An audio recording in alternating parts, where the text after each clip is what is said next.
Claude. And Claude just reminded me, I want to congratulate Tom Black, volleyball coach, on SEC Coach of the Year, and the great job he's done with his team. And, they'll be advancing and playing on, so congratulations to him and tremendous job he's done. We're on to LSU. We're able to get a start on these guys some yesterday. The NCAA rules afford us the opportunity on championship weeks to work a little bit on Sundays, so we were able to get at least a good jump start on them. Really more about putting the last game to bed for us, and then as coaches preparing to get game plan ready to play a really talented team. I've always had respect for Ryan Kelly's teams, going way back to when we played him at Notre Dame. You know, they had very high quality preparation, coaching staff. They do a great job in all areas. He's very organized. He has a process. He knows how to run a program. Back to the Grand Valley State days, he's been tremendous. And you know, I was at Valdosta State when Valdosta State ended up, I think, playing Grand Valley State for some D2 national championships, and I left at the time they played them. But I've always had respect for the job that he does, and leader of men. He does a great job. I've seen that in the SEC head coaches meetings. But their team's very talented, and it should be a great matchup. I've always said this is an incredible atmosphere, as good atmosphere as you'll ever find in any sporting event outside of just football. I'm talking about all sports. It's a great venue, and the SEC office does a great job putting on a tremendous event. And so our guys are looking forward to playing in it.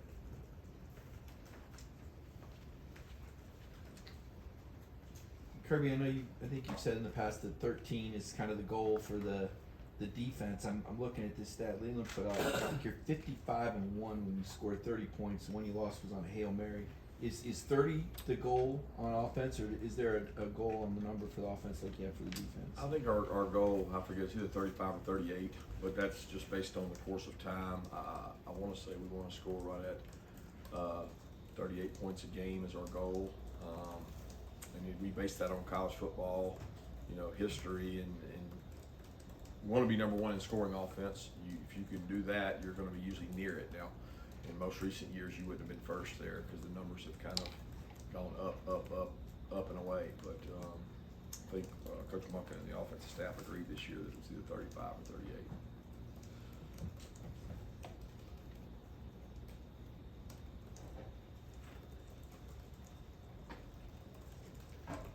Yeah, Kirby, how would you assess the play of your outside linebacker room since Nolan's injury and what Robert and Chaz have been able to bring to the team? They both bring size, speed, toughness, and awareness of our system, understanding how our system works. They were both playing already, so really it's just increased the load a little bit. You know, went from dividing among 3 guys snaps to really 2 guys playing snaps, and I've been very pleased with what those guys have done. Kirby, you guys have had some games this year where maybe there's been some lulls, and then everybody's really turned it on, almost kind of like when they had to. I don't know if you count it as desperation time or whatever, but would you agree that that's kind of been a trait of this team, that some of the guys or the team has played as well as they can when they really have had to this year? I do think their resilience is shown through, meaning when they've had an opportunity to play in adverse situations, they've done a good job of that. You know, I don't have an explanation for why we might not play with the consistency. I think every coach would say the number one trait they want to have is consistency in performance, and we really haven't had consistency in performance. Maybe not as much as the team the year before's had, but what they have had is resiliency, competitiveness, pridefulness, and response mechanism has been pretty positive. And I think that's comes through training. You don't just get good at that happenstance. You have to really work at it. And you know, we said at the beginning of the year this team was going to be different, and the difference was going to be you had to have a lot of grit and toughness, and they've had that so far. Kirby, kind of piggybacking on that, is the offense, do you think it is streaky at times in the latter part of the season? Does this offense kind of do a little bit better scoring drive after another? Well, I think all offenses are that way. I think it's called momentum, and it's real. Momentum's a real thing. Like it's not to say that, I mean, shooters are that way in basketball, right? Hitters are that way in baseball. Kickers are that way in football. Defenses are that way. We've had some really bad drives and like bad quarters, and I'm like, well, where did that come from? Well, it's really no different with offense. You know, it's you're trying to find the thing that makes you more consistent, but sometimes it's momentum in the flow of things, and you get things flowing, you play better. Yeah, Kirby, you mentioned it a little bit at the other night, but what, in your opinion, what have been some of the reasons for the ebbs and flows in terms of red zone offense this year, and how might play calling in the red zone be a little different than other areas of the game? I would say the opponent you play has a lot to do with your red zone. The execution of your offense in terms of ability to execute and do things right at critical times. Millions of things. I mean, you can't even go into the factors that factor into red zone. It's not one thing. Ultimately, you better be able to move people. You better be able to block people. And you got to be able to make some plays at critical times. And you can't beat yourself down there. But we have been up and down at times, and we've been really, really good, and we've been pretty average at times. I guess this is all kind of related, but toward the end of the year, has Stetson not played as well in your opinion, or has it been more about the opponent? No, I think he's played well. I think he's done what we've asked him to do. I think he continues to do that. Then we'll be successful because what we've asked him to do, he's done. He has played some formidable, good opponents, and he's played really well against those teams. He's had a couple decisions I think he would like to have back, but he's also made some really, really spectacular plays. So sometimes when you put a lot on a player, you may get some of that. You may get a mistake. You may get something he wishes he had back, but he also has some really incredible plays. Outside of Jake Daniels being able to break some runs, what have you seen out of LSU's stable of running backs as they seem to spread the ball around carries wise? Yeah, they're physical. Their backs run with a purpose. When you watch their backs, they're explosive through the hole. They have elite toughness. They seek contact. Each one of those guys runs with a really strong purpose. I mean, I've seen some really elite effort plays out of those guys running to cover down. I mean, when Jaden pulls it, you see backs going out there and blocking for him down the field. Kirby, I wanted to ask about Eric Gilbert, and glad he didn't dress on Saturday. I want to see if there was any insight there as to what's going on with him right now. Again, we're trying to help him be the best person he can on and off the field, and that's decisions we make each and every week. Kirby, where do you think your drive and focus that has seemed to serve you well as head coach comes from? Is that from being around Nick?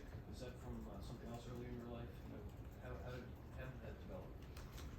Just, I think consistency in performance, wanting to do things the right way, and having a process you go through to do it, and do it for these kids that sacrifice so much time and effort in our program, and I really just want to serve them and serve the University of Georgia the right way. There's a right way to do things, and I think that we try to do it the right way here, which is calculated, planned, and consistent. Kirby, you talk about your team kind of shifting and changing throughout the season, continuing to kind of learn from different lessons. It seems like this LSU squad has kind of done the same thing over the course of this season. What can you kind of say about how they've kind of grown over the season, and how that kind of issued the challenge for you guys?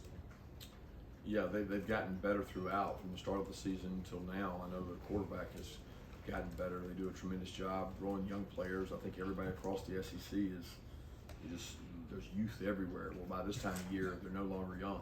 You know, they have two tackles they're no longer freshmen. They've played in really big games.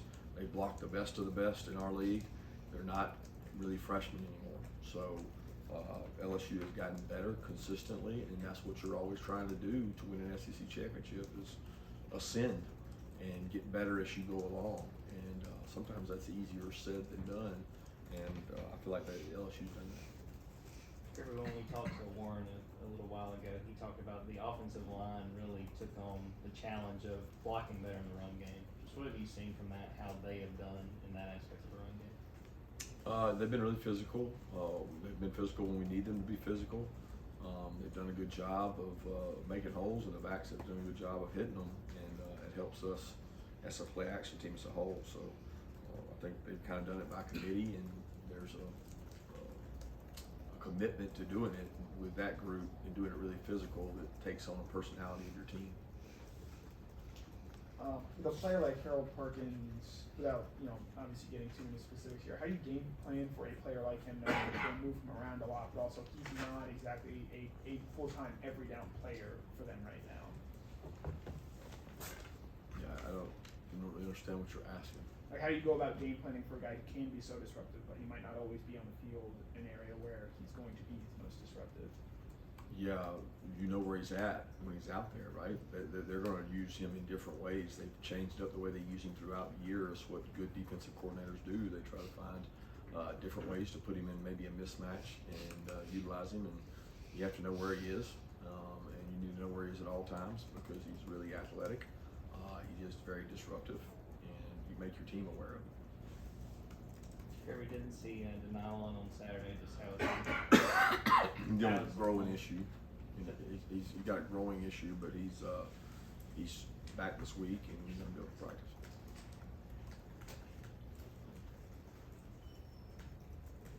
Kirby, I always feel like it becomes a top of the conversation if you guys go up against a quarterback that can move around a little bit. You guys obviously have Stetson. I mean, can you kind of compare Jaden to other runners you've kind of seen in this conference, and how elite is he in that aspect of his game?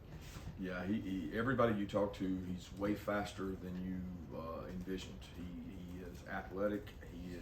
He can go into super quick hyperspeed mode, run away from you, run around you. He stiff arms guys. He's really athletic, but it's not like he's one of these guys that can't throw. He's a pocket passer, and he's very polished. He throws the ball really, really well, and he's extremely athletic. So he's the combination that when you start saying, all right, what do I got to have to beat people in this league, is an athletic quarterback that can beat you with his arm, and he's that.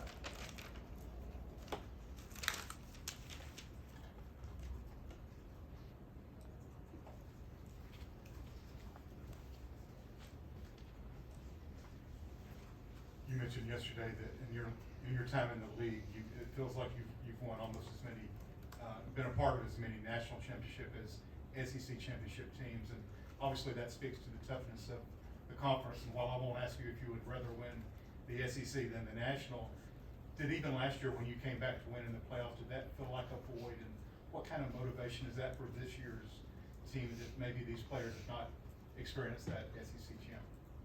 Yeah, I think it's more about checking a box. It's not about last year's team or comparison. It's about next step and having an opportunity to put a number on the wall that stays there forever.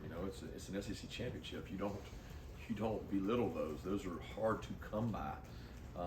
They're what you do for, and there's such a respect, especially in this part of the country, for the Southeastern Conference, that winning a Southeastern Conference championship is extremely impressive for the quality of football and the number of NFL players that come out of our conference. I think our players take a lot of pride in that. Kirby, just from the standpoint of, I guess the logistics, advantages, disadvantages of playing in Atlanta in a semifinal versus playing in Phoenix, for those that say this game doesn't mean anything, obviously seeding would seem to be at stake. How big of an advantage or disadvantage is it when a team plays in Atlanta versus somewhere near the West Coast, for the Rose Bowl, for example? I don't know how much of a disadvantage that was looking back, would you say? I don't really know. It's not something that I've really even thought about. I mean, to me, the focus has to be on LSU and the preparation for LSU to win this game. You're talking about hypotheticals of what a committee's going to think and where they're going to put people. I really don't even think about it until it comes time, until they, wherever the dust settles, whatever happens, then you make the most of it. The only thing you can say is the travel and the time spent, but that only really matters to me on a short week, which is 7-day turnaround when you have the extension of 9 to 10 days. It's probably overrated because you're going to get more travel time.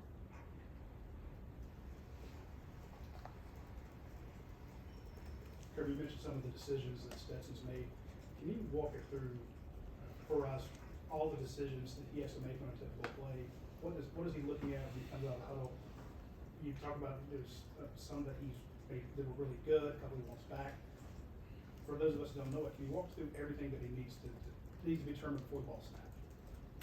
Not really, Roddy. Don't have time to educate you on that much football because there's so much detail that goes into it. But every play, it's something different, and some plays it's nothing. Some plays it's just about speed and you got to read. But there's a lot of plays that a lot goes into it, and to go through all that would take a really long time, and everybody might not understand still. So I'm not going to take my time to go through that with everybody here. But there's a lot of pressure on him and a lot of decision making on him, and there is on every quarterback. It's not privy to just Stetson. I mean, it's Jaden Daniels has a lot on him. They ask him to make decisions and do that, and that's part of being a quarterback. And Stetson's done a really good job of handling that for us. Kirby, what did Tate bring to the offensive line Saturday, having him back in the lineup with the shoulder? He has a quality of toughness about him, and he plays really physical, and I think Devin Willock does too. I think the guys that play at guard have all played really physical, but I thought Truss and Tate brought a demeanor of both of them being dinged up and injured, and they played through that and they practiced through that all last week, and they went out and really competed. Coach, is that any more on the severity of Marvin Jones' ankle injury? He's got an ankle injury. I don't know severity until we practice. You know what I mean? Like I don't know. I know that's all everybody in here wants to talk about is injuries, but for some reason you guys are more obsessed with that than the players that are playing. But I can't tell you anymore that he's got an ankle injury, and we'll find out more. I know your readers want to read about that, but that's, for me, I'm focused on the game. Here, we'll have a chance to talk to Ladd in a few minutes. How big has he been this season, particularly with AD not being available and just the role he's playing?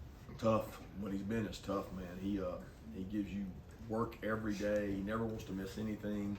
You know, if anything, we've had to overuse Ladd. I mean, you'd like to have a rotation of guys at that position, and we haven't been able to have a large rotation. And he's taking a lot of reps. He gives you all his guys. He's really physical.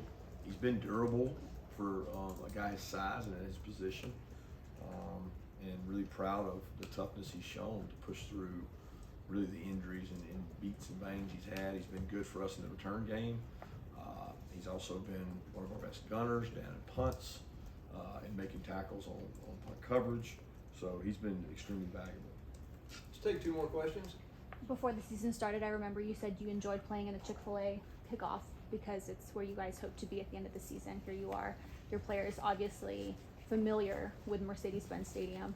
McClendon just said the main difference is the turf. How much do you guys have to prepare for that? He said you guys might practice more indoor this week than outside. Yeah, the turf wears on your legs a little more. The guys feel like it wears on you a little more, so we won't go in there the whole time. It'll probably be more based on what our surface is like out there on the grass, because when it's wet, ours is slick, so it's hard to practice on and have efficient practices. So I would like to be outside more this week than inside, just because I like being outside a little more, but we'll be inside because the grass is wet and it may rain this week, so we'll be inside. So.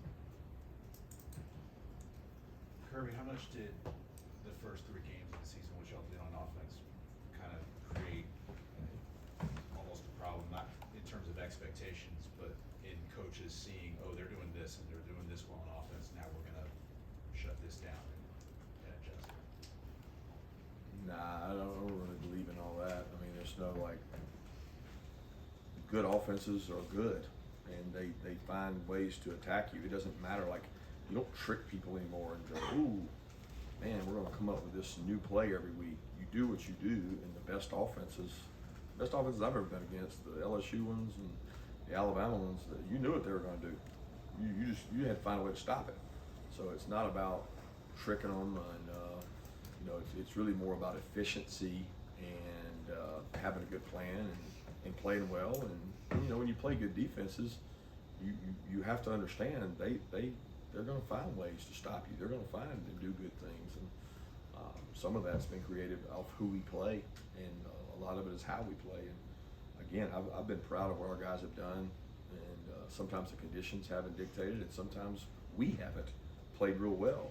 But I'm always looking for our guys to play their best, and our best game is ahead of us. Is our goal. Thank you.